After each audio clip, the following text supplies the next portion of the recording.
Hello class. आज हम लोग देखेंगे विद्युत ऋणात्मकता को। तो विद्युत ऋणात्मकता होता क्या है? किसी भी तत्व की सहसंयोजी आबंधी इलेक्ट्रॉन युग्म को अपनी ओर आकर्षित करने की प्रवृत्ति को उस तत्व की विद्युत ऋणात्मकता कहते हैं।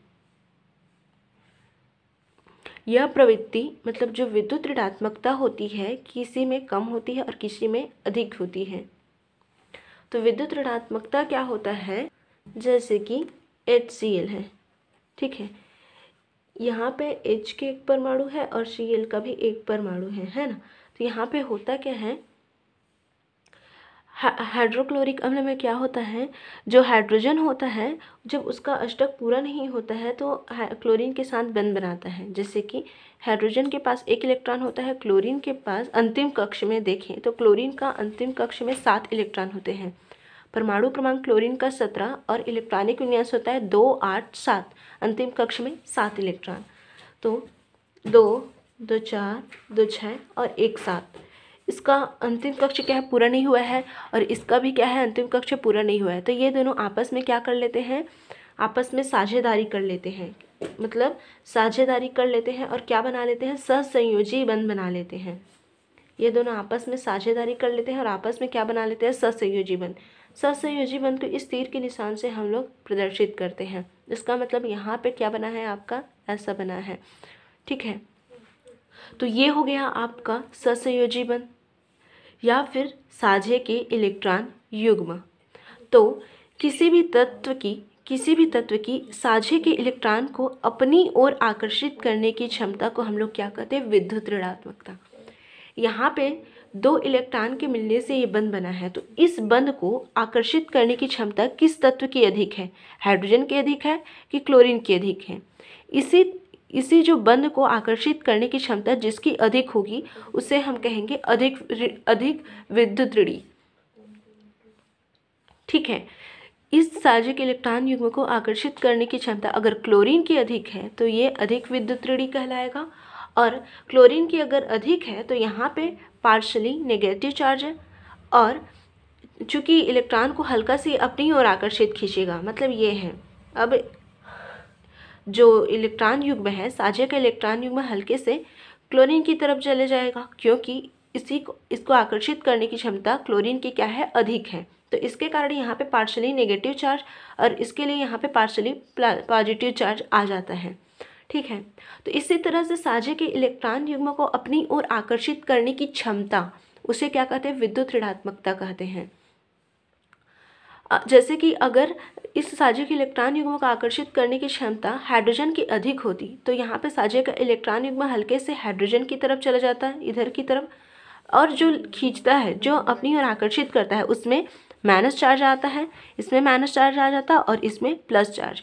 यहाँ पे क्लोरीन की अधिक है विद्युत ऋणता, तो इसी कारण साझे का इलेक्ट्रॉन युग्म क्लोरीन की ओर आ गया और इसमें माइनस चार्ज आ गया, ठीक है। तो ये है विद्युत ऋणात्मकता, ठीक है। किसी भी तत्व की सहसंयोजी आबंधी इलेक्ट्रॉन युग्म को अपनी ओर आकर्षित करने की क्षमता को उस तत्व की विद्युत ऋणात्मकता कहते हैं। जहाँ अन्य आवर्ती गुण जैसे कि आयनन विभव, इलेक्ट्रॉन बंधुता क्या होते हैं, विलगित गैसीय परमाणु से संबंधित है। किसी विलगित गैसीय परमाणु से 1 इलेक्ट्रॉन निकालने के लिए या फिर 1 इलेक्ट्रॉन ग्रहण, ऐसा उदासीन परमाणु से संबंधित होता है ना। जो इलेक्ट्रॉन युग्म होता है, मतलब ये गुण जो होते हैं, आयनन विभव, इलेक्ट्रॉन बंधुता, इससे पहले हम लोग पढ़े हैं।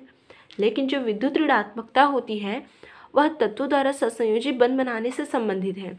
तत्व सहसंयोजी बंध बनाएंगे और उस साझे के इलेक्ट्रॉन युग्म को आकर्षित करेंगे। इसकी क्या होती है, विद्युत ऋणात्मकता, इसकी कोई इकाई नहीं होती है, क्योंकि यह तत्वों की अपेक्षित प्रवृत्ति को बताती है। उसकी प्रवृत्ति उसको साझे के इलेक्ट्रॉन युग्म को आकर्षित करने की कितनी प्रवृत्ति है इसको बता रही है। तो इसमें कोई आपकी यूनिट्स का उपयोग हम लोग यहाँ पे नहीं करेंगे। अब देखते हैं, देखो, विभिन्न तत्वों की विद्युत ऋणात्मकता मान की तुलना करने के लिए विभिन्न गणितीय माप होते हैं, है ना। जिनमें से सबसे ज़्यादा प्रचलित है पाउलिंग स्केल। पाउलिंग स्केल के द्वारा हम लोग ये बताते हैं कि किसकी विद्युत ऋणात्मकता अधिक है, किसकी विद्युत ऋणात्मकता कम है, तुलना के आधार पर, ठीक है। तो अब आगे देखते हैं विद्युत ऋणात्मकता को प्रभावित करने वाले कारक। हम जानते हैं कि 2 आवेशित कणों के बीच लगने वाला आकर्षण बल F बराबर J स्क्वायर और R स्क्वायर होता है, जहाँ J नाभिक का प्रभावकारी आवेश है, E क्या है, इलेक्ट्रॉन आवेश है, R क्या है, दो कणों के बीच की दूरी है। अतः इस बल को प्रभावित करने वाले कारक निम्नलिखित है, तो उसको रहने देते हैं। विद्युत ऋणात्मकता को प्रभावित करने वाले कारक कौन कौन से हैं? विद्युत ऋणात्मकता को प्रभावित करने वाले कारक में पहला है आपका परमाणु का आकार, दूसरा है प्रभावकारी नाभिकीय आवेश। विद्युत ऋणात्मकता को प्रभावित करने वाले कारक में पहला है आपका परमाणु का आकार, दूसरा है प्रभावकारी नाभिकीय आवेश। नाभिकीय आवेश मतलब प्लस चार्ज को बताया जा रहा है यहाँ पे। तो परमाणु का आकार जितना छोटा होगा, परमाणु का आकार जितना क्या होगा, छोटा होगा, तो नाभिक और इलेक्ट्रॉन के बीच की दूरी भी उतनी ही कम होगी, है ना। परमाणु का आकार जितना छोटा होगा, नाभिक और इलेक्ट्रॉन के बीच की दूरी उतनी ही कम होगी और उन दोनों के बीच आकर्षण उतना ही ज़्यादा होगा, है ना। तो ऐसे में क्या होगा, जो इलेक्ट्रॉन युग्म है उसको आकर्षित करने की क्षमता क्या हो जाएगी, अधिक हो जाएगी, है ना। परमाणु का आकार क्या है, छोटा है, तो यहाँ पे नाभिक और इलेक्ट्रॉन क्या होंगे, पास पास होंगे। अगर ये छोटा है तो यहाँ पे इलेक्ट्रॉन और नाभिक के बीच आकर्षण ज़्यादा होगा। आकर्षण ज़्यादा होगा तो यहाँ पे जो सहसंयोजी बना रहा है किसी दूसरे के साथ, तो मान लेते हैं कोई बड़ा परमाणु है, कोई बड़ा परमाणु यहाँ पे सहसंयोजी बना लिया है, तो इस नाभिक की आकर्षण क्षमता मतलब इसकी आकार कम है तो इसको अधिक आकर्षित करेगा, है ना, इसकी अपेक्षा, क्योंकि इसका आकार क्या है, बड़ा है। तो नाभिक की आकर्षण क्षमता यहाँ पे जो इलेक्ट्रॉन युग्म बने हैं उसको आकर्षित करने की छोटा परमाणु है उसकी अधिक होगी। तो इस कारण विद्युत ऋणात्मकता का मान परमाणु का आकार छोटा होने पर बढ़ता है, ठीक है। विद्युत ऋणात्मकता का मान परमाणु के आकार पर निर्भर करता है। मतलब जैसे हम क्या होता है, छोटा आकार का परमाणु है तो वो साझक इलेक्ट्रॉन युग्म को अधिक आकर्षित करेगा, मतलब वहाँ पे विद्युत ऋणात्मकता का मान अधिक होगा, ठीक है। मतलब परमाणु का आकार बढ़ने से विद्युत ऋणात्मकता का मान कम होता जाएगा, ठीक। अब देखते हैं नाभिकीय आवेश। नाभिक पर आवेश बढ़ेगा तो उसकी आकर्षण क्षमता, जो साझे का इलेक्ट्रॉन युग्म है उसको आकर्षित करने की क्षमता भी क्या हो जाएगी, अधिक हो जाएगी। जब नाभिक पर आवेश बढ़ता जाएगा तो साझे के इलेक्ट्रॉन युग्म को आकर्षित करने की क्षमता क्या होगी, बढ़ेगी। जैसे कि आवर्त में, किसी भी आवर्त में बाएं से दाएं जाते हैं तो परमाणु का आकार क्या होता है, परमाणु में नाभिक आवेश क्या होता है, बढ़ते जाते हैं। किसी भी आवर्त में बाएं से दाएं जाते हैं तो नाभिक पर आवेश क्या होते जाते हैं, बढ़ते जाते हैं। नाभिक पर आवेश बढ़ेंगे तो साझे के इलेक्ट्रॉन युग्मों को आकर्षित करने की क्षमता भी क्या होगी, बढ़ेगी, जिसके कारण विद्युत ऋणात्मकता का मान भी क्या होगा, बढ़ेगा। अब समूह में देखें तो समूह में क्या होता है, समूह में आवर्त में ऊपर से नीचे आते हैं तो परमाणु का आकार क्या होता है, बढ़ता जाता है। परमाणु का आकार बढ़ेगा तो नाभिक और इलेक्ट्रॉन के बीच की दूरी भी क्या होगी, बढ़ेगी, मतलब वहाँ पे आकर्षण कम होगा। आकर्षण कम होगा तो साझे के इलेक्ट्रॉन युग्म को आकर्षित करने की क्षमता भी तो कम होगी ना, तो इसी को बताया जा रहा है। तो यहाँ पे देखो, समूह में आवर्त तालिका के किसी भी एक समूह में ऊपर से नीचे जाने पर विद्युत ऋणात्मकता कम होती है। क्यों? क्योंकि प्रभावकारी नाभिकीय आवेश तथा परमाणु का आकार बढ़ता है, दोनों बढ़ता है, लेकिन परमाणु का आकार क्या होता है, ज़्यादा बढ़ता जाता है। परमाणु का आकार ज़्यादा बढ़ता जाता है, इस कारण नाभिक और इलेक्ट्रॉन के बीच आकर्षण कम होता जाता है। आकर्षण कम होगा तो साझे के इलेक्ट्रॉन युग्मों को आकर्षित करने की क्षमता भी कम होगी। तो आवर्त में जाने पर विद्युत ऋणात्मकता का मान बढ़ेगा, समूह में जाने पर विद्युत ऋणात्मकता का मान कम होगा। इसको याद रखना बहुत इंपॉर्टेंट है। अब देखेंगे विद्युत ऋणात्मकता के अनुप्रयोग। अब देखते हैं विद्युत ऋणात्मकता के अनुप्रयोग। विद्युत ऋणात्मकता से हम लोग ये बता सकते हैं कि जो बंध बना है वो कौन से प्रकार का बंध है। यदि दो परमाणु आपस में बंधे हुए हैं, यदि दो परमाणु की विद्युत ऋणात्मकता में अंतर 1.9 से क्या है, कम हो, यदि दो परमाणु जो सहसंयोजी बंध से या फिर नहीं, यदि दो परमाणु जो आपस में बंधे हुए हैं किसी भी प्रकार से बंध से, तो अगर उन दोनों परमाणु की विद्युत ऋणात्मकता में अंतर 1.9 से कम हो तो उनके बीच बना बंध प्रबल सहसंयोजी होगा। यदि उनके विद्युत ऋणात्मकता में अंतर क्या होगा, 1.9 से अधिक होगा, ठीक है, तो बंध क्या होगा, आयनिक होगा। अगर अंतर 1.9 हो तो बंध क्या होगा, 50% आयनित और 50% सहसंयोजी। इसका मतलब ये है कि जो दो परमाणु आपस में क्या हुए हैं, एक दूसरे से बंधे हुए हैं। मान लेते हैं यहाँ पे दो परमाणु है A और B, ये आपस में बंध बनाए हुए हैं। इसकी विद्युत ऋणात्मकता क्या है और इसकी विद्युत ऋणात्मकता मान लेते हैं इसकी विद्युत ऋणात्मकता 5 है और 5.2 है और इसकी विद्युत ऋणात्मकता 1.2 है। तो यहाँ पे हमने दो परमाणु लिया है। पहले परमाणु की विद्युत ऋणात्मकता 5.2, दूसरे परमाणु की विद्युत ऋणात्मकता 1.0 है। तो यहाँ पे अगर माइनस करेंगे 5.2 में माइनस 1.2 करेंगे तो यहाँ पे कितना आ जाएगा, 4.0 आ जाएगा। इनकी विद्युत ऋणात्मकता में अंतर 4 क्या है, 0 है।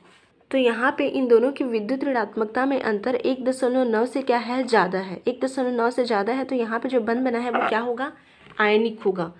बंध कैसा होगा, आयनिक, क्योंकि इन दोनों की विद्युत ऋणात्मकता के में अंतर 4.0 आया है ना। उसके बाद देखें तो A परमाणु और B परमाणु, इसकी विद्युत ऋणात्मकता मान लेते हैं इसकी विद्युत ऋणात्मकता 5.2 है, इसकी विद्युत ऋणात्मकता 4.2 है। तो अब माइनस करेंगे 8.2 तो यहाँ पे कितना आ जाएगा, इसमें 1.0 आ जाएगा। इसका मतलब यहाँ पे विद्युत ऋणात्मकता 1.9 से क्या है, अधिक है। विद्युत ऋणात्मकता में अंतर 1.9 से क्या है, कम है। तो यहाँ पे जो बंध बनेगा वो क्या होगा, सहसंयोजी।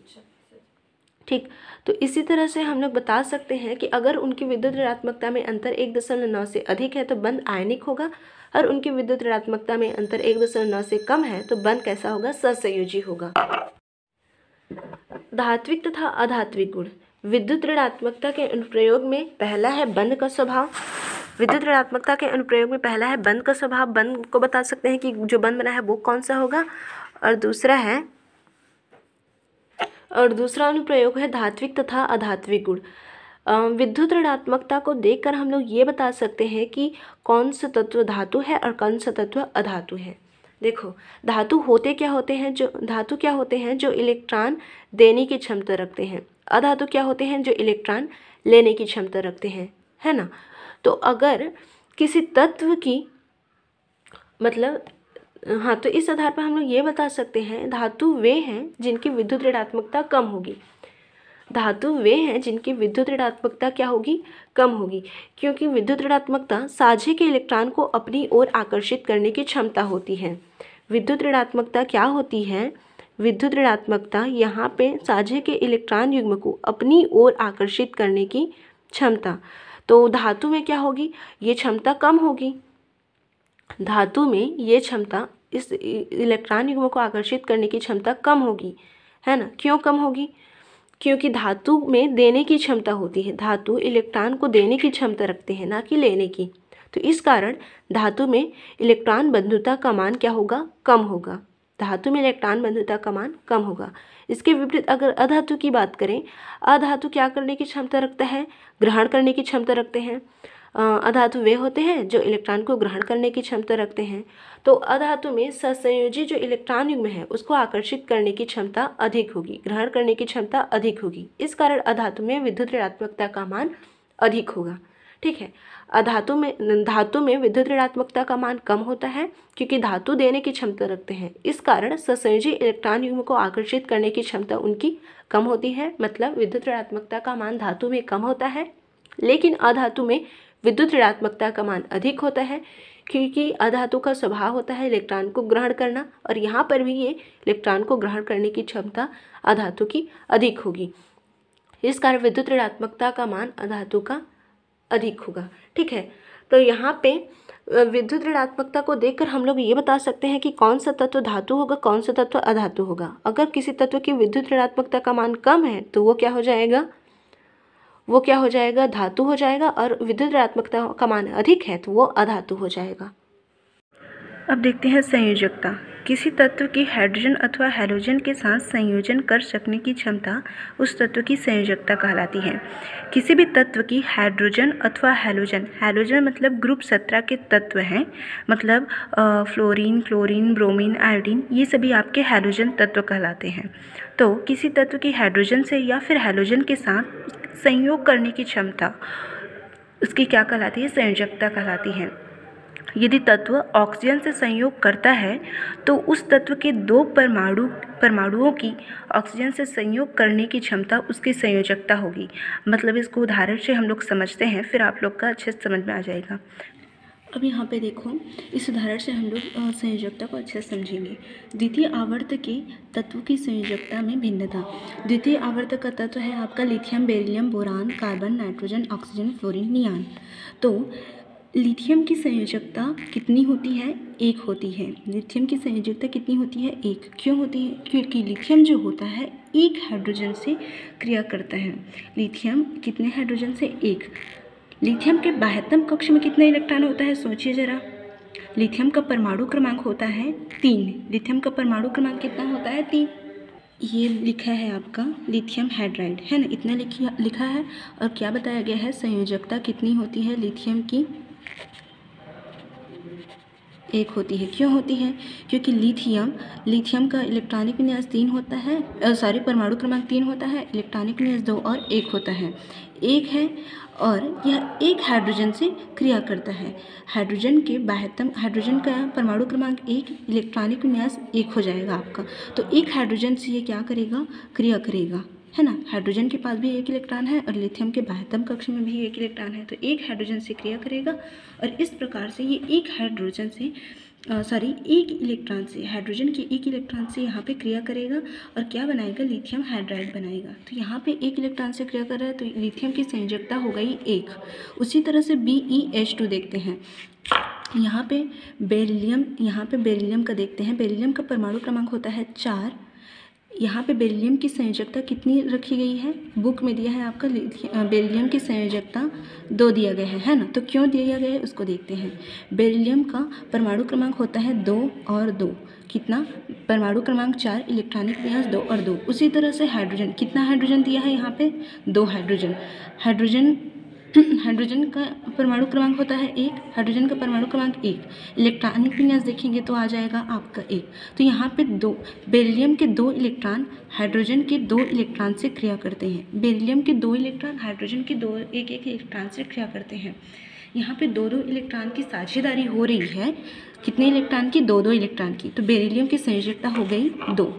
उसी तरह से यहाँ पे जो हैलोजन ग्रुप है, हैलोजन ग्रुप से भी क्रिया करवा सकते हैं। जैसे कि लिथियम की क्रिया यहाँ पे हाइड्रोजन से करवाए हैं, उसी तरह से लिथियम की क्रिया हैलोजन ग्रुप, मतलब जो 17 समूह है आपका, क्लोरीन, फ्लोरीन, ब्रोमीन, आयोडीन, इनसे भी करवा सकते हैं। जैसे कि लिथियम की संयोजकता क्लोरीन से करवा रहे हैं तो लिथियम का परमाणु क्रमांक होता है 3, बाह्यतम कक्ष में इलेक्ट्रॉन होता है 1। उसी तरह से क्लोरीन का परमाणु क्रमांक होता है 17, इलेक्ट्रॉनिक विन्यास 2, 8, 7। क्लोरीन का इलेक्ट्रॉनिक विन्यास कितना होता है? 2, 8, 7, है ना। तो यहाँ पे देखो 1 इलेक्ट्रॉन जो है लिथियम के बाह्यतम कक्ष में 1 इलेक्ट्रॉन, क्लोरीन के बाह्यतम कक्ष में 7 इलेक्ट्रॉन। तो 7 इलेक्ट्रॉन, क्लोरीन के 7 इलेक्ट्रॉन और लिथियम के 1 इलेक्ट्रॉन यहाँ पे साझेदारी करेंगे। जैसे कि यहाँ पे देखना ध्यान से, लिथियम के बाह्यतम कक्ष में है 1 इलेक्ट्रॉन, क्लोरीन के बाह्यतम कक्ष में है 2, 2, 4, 2, 6 और 1, 7। तो यहाँ पे ये दोनों क्रिया करेंगे और क्या यहाँ पे 1 इलेक्ट्रॉन की साझेदारी हो रही है। तो इससे ये पता चल रहा है कि लिथियम की संयोजकता 1 होती है। उसी तरह से यहाँ पे देखें, जिस तरह से H2 के साथ संयोग किया है उसी तरह से बेरिलियम जो है BeCl2 के साथ करेगा, क्योंकि ये क्या है? हैलोजन ग्रुप है। यहाँ पे बेरिलियम की संयोजकता कितनी होती है? 2 होती है। ये हमें पता चल गया है इस नियम से। तो बेरिलियम का परमाणु क्रमांक 4, तो इलेक्ट्रॉनिक विन्यास 2 और 2 हो जाएगा। उसी तरह से चलिए यहीं पे देखते हैं, बेरिलियम का परमाणु क्रमांक होता है 4, क्लोरीन का परमाणु क्रमांक होता है 17, इलेक्ट्रॉनिक विन्यास होगा 2 और 2। क्लोरीन का कितना हो जाएगा? 2, 8 और 7। ठीक है, तो कितने क्लोरीन है यहाँ पे? 2 क्लोरीन है। तो 2, 8 और 7, 2 क्लोरीन के लिए। तो बेरिलियम का जो 1 इलेक्ट्रॉन होता है इस क्लोरीन से संयोग करता है, संयोजकता दर्शाता है, और दूसरा जो इलेक्ट्रॉन होता है इस क्लोरीन से, 2 क्लोरीन है और बेरिलियम 1 है। बेरिलियम के बाह्यतम कक्ष में 2 इलेक्ट्रॉन होते हैं। तो 2 बेरिलियम के 2 इलेक्ट्रॉन क्लोरीन के यहाँ पे बाह्यतम कक्ष में जो इलेक्ट्रॉन होते हैं उनसे संयोजकता दर्शाते हैं, उनसे संयोजी बंध का निर्माण करते हैं। जिस तरह से यहाँ पे ये हो जाएगा बेरिलियम के बाह्यतम कक्ष में 2 इलेक्ट्रॉन है, यहाँ पे क्लोरीन है, यहाँ पे क्लोरीन है, 2 2 4 2 6 और 1 7, यहाँ पे 2 2 4 2 6 और 1 7, ये क्लोरीन के बाह्यतम कक्ष की संरचना है। तो यहाँ पे ये, यहाँ पे, तो यहाँ पे क्या हो जाएगा, बेरिलियम का 2 इलेक्ट्रॉन क्लोरीन के एक इलेक्ट्रॉन से संयोजकता दर्शाते हैं, सहसंयोजी बंध बनाते हैं, और यहाँ पे क्या हो जाएगा, बेरिलियम की संयोजकता 2 हो जाएगी। उसी तरह से यहाँ पे आगे भी दिया है, बोरान की संयोजकता 3 होती है क्योंकि वो 3 हाइड्रोजन से संयोजकता दर्शाते हैं। कार्बन की संयोजकता 4 क्योंकि वो 4 हाइड्रोजन से। तो इसी तरह से बाएं से दाएं जाते हैं तो क्या होता है, किसी एक आवर्त में बाएं से दाएं जाने पर संयोजकता 1 से 4 तक बढ़ती है तथा बाद में 0 तक क्या हो जाती है, घट जाती है। ठीक है, किसी एक समूह की बात करें, अगर किसी भी समूह में ऊपर से नीचे जाने पर, इसको बोला जाएगा ऊपर से नीचे जाते हैं तो उसको हम लोग कहते हैं समूह। तो किसी एक समूह में तत्व की संयोजकता वही रहती है। किसी एक समूह में जाएं तो उस तत्व की संयोजकता क्या होती है, एक ही रहती है, क्योंकि संयोजकता अंतिम कक्ष में स्थित इलेक्ट्रॉन के तुल्य होती है।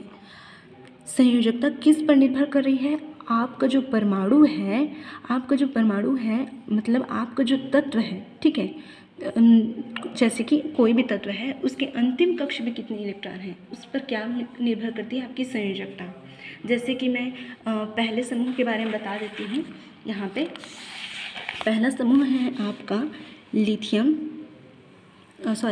हाइड्रोजन लिथियम, ये है आपका पहला समूह है, hydrogen lithium, sodium, potassium, rubidium. तो यहाँ पे देखो, परमाणु क्रमांक हाइड्रोजन का 1, लिथियम का 3, सोडियम का 11, पोटेशियम का 19 होता है। तो यहाँ पे देखते हैं, ठीक है, तो यहाँ पे देखते हैं हाइड्रोजन के अंतिम कक्ष में इलेक्ट्रॉन होता है 1 और लिथियम के अंतिम कक्ष में इलेक्ट्रॉन होता है 1, 2 और 1 हो जाएगा, और सोडियम के अंतिम कक्ष में इलेक्ट्रॉन होता है 2 8 8 2 10 और 1 11, पोटेशियम में 2 8 8 1। तो यहाँ पे देखो, अब यहाँ पे रुबिडियम सीजियम आता है नीचे में, तो यहाँ पे देखो ये कौन सा समूह है, पहला कौन सा समूह है, ये आपका पहला समूह है। पहला समूह में देखो बाह्यतम कक्ष में एक इलेक्ट्रॉन है। इसका मतलब ये है कि किसी भी आप समूह में चले जाओ उसके अंतिम कक्ष में समान इलेक्ट्रॉन ही होंगे, चाहे आप दूसरे समूह में चले जाओ, तीसरे समूह में, अंतिम कक्ष के इलेक्ट्रॉन की संख्या क्या होगी, समूह में जाने पर समान होगी। यहाँ पे जिस तरह से हम लोग पहले समूह में गए तो अंतिम कक्ष में जो इलेक्ट्रॉन है एक इलेक्ट्रॉन है ना, उसी तरह से दूसरे समूह में जाएंगे तो अंतिम कक्ष में कितने इलेक्ट्रॉन होंगे, 2 इलेक्ट्रॉन होते हैं। इसका मतलब ये है किसी भी समूह में जाने पर संयोजकता क्या होती है, समान होती है। इसकी संयोजकता 1 हो जाएगी, इसकी भी 1, इसकी भी 1, इसकी भी 1, क्योंकि एक इलेक्ट्रॉन जो है दूसरे एक इलेक्ट्रॉन से यहाँ पे असंयोजकता दर्शाएंगे। ठीक है, तो आवर्त में जाते हैं तो संयोजकता क्या होती है, 1 से 4 तक बढ़ती है, फिर क्या होती है, घटने लगती है। किसी भी समूह में जाने पर संयोजकता समान होती है। इसको आप अपनी कॉपी में नोट डाउन कर लीजिएगा। किसी भी, लेकिन यहाँ पे समूह समान समूह होने चाहिए ना, ठीक है। किसी भी एक समूह में आप लोग चले जाओ, पहले समूह में चले जाओ तो पहले समूह में जितने भी तत्व हैं उनकी संयोजकता कितनी, 1। अगर दूसरे समूह में चले जाएं तो दूसरे समूह में जितने भी तत्व होते हैं उनकी संयोजकता 2 हो जाएगी। तीसरे समूह में जाएं तो उसमें जितने भी तत्व होंगे उनकी संयोजकता 3। तो इस तरह समूह में जाने पर संयोजकता समान होती है, लेकिन आवर्त में जाने पर संयोजकता क्या होती है, पहले बढ़ती है उसके बाद घटती है। ठीक है।